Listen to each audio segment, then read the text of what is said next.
বর্তমানে Singapore general হাসপাতালে চিকিৎসাধীন ওসমান হাদির চিকিৎসা পরিস্থিতি নিয়ে মঙ্গলবার ১৬ই ডিসেম্বর দুপুরে গণমাধ্যমকে তথ্য দিয়েছেন ঢাকা মেডিকেল কলেজ হাসপাতালের নিউরোসার্জন ও হাদির চিকিৎসায় যুক্ত ডক্টর আব্দুল আহাদ। সিঙ্গাপুরের জেনারেল হাসপাতালে চিকিৎসা বরাত দিয়ে ডক্টর আহাদ জানান, হাদির অবস্থা এখনো অপরিবর্তিত রয়েছে এবং তিনি জীবন মৃত্যুর সন্ধিক্ষণে রয়েছেন। দেশটির নিউরোসার্জনদের সর্বশেষ মূল্যায়ন অনুযায়ী হাদির ব্রেনের ইসকেমিক পরিবর্তন ও ইডেমা কমেনি। চিকিৎসকদের মতে, চিকিৎসার ক্ষেত্রে একটি নির্দিষ্ট টাইম উইন্ডো বা সময়সীমাকেই সবচেয়ে গুরুত্বপূর্ণ ধরা হচ্ছে। ডক্টর আব্দুল আহাদ আরও জানান যে জুলাই অভ্যুত্থানের প্রেক্ষাপটে গুলিবিদ্ধ হওয়ার পর ঢাকায় অস্ত্রোপচার ও নিবিড় চিকিৎসা শেষে ওসমান হাদিকে উন্নত চিকিৎসার জন্য সিঙ্গাপুরে নেওয়া হয়। এসজিএস এর ইমার্জেন্সি কমপ্লেক্সের ভর্তির পর থেকেই নিউরোসার্জারি ও ক্রিটিক্যাল কেয়ার টিম যৌথভাবে তার চিকিৎসা করে। সিঙ্গাপুরে নেওয়ার পর তার ব্রেনের সিটি স্ক্যানের হাদির বাম পাশের ইসকেমিক পরিবর্তন অপরিবর্তিত রয়েছে এবং ব্রেনের ফোলা বা ইডেমা এখনও বিদ্যমান। ব্রেন স্টেমে আঘাতের কারণে মস্তিষ্কের ভেন্ট্রিকুলার সিস্টেমেও চাপ পড়েছে এবং যা চিকিৎসকদের জন্য বড় চ্যালেঞ্জ।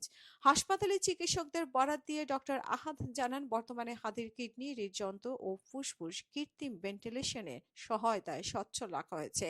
আর জিসিএস স্কোরের এখনো কোনো পরিবর্তন আসেনি, অর্থাৎ নিউরোলজিক্যাল রেসপন্স দৃশ্যমান কোনো উন্নতি বা অবনতি কোনোটিই লক্ষ্য করা যাচ্ছে না।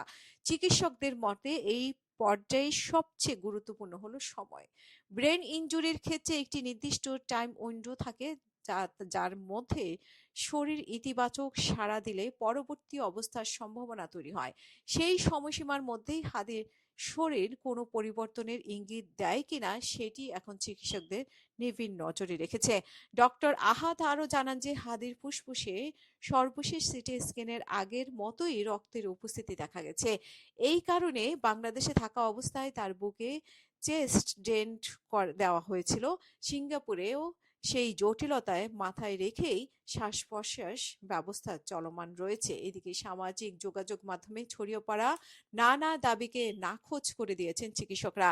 ডক্টর আহাদ স্পষ্ট করে জানিয়েছেন, হাদি চোখ খুলেছে বা অবস্থা উন্নতি হয়েছে এই ধরনের কোনো তথ্য সত্য নয়।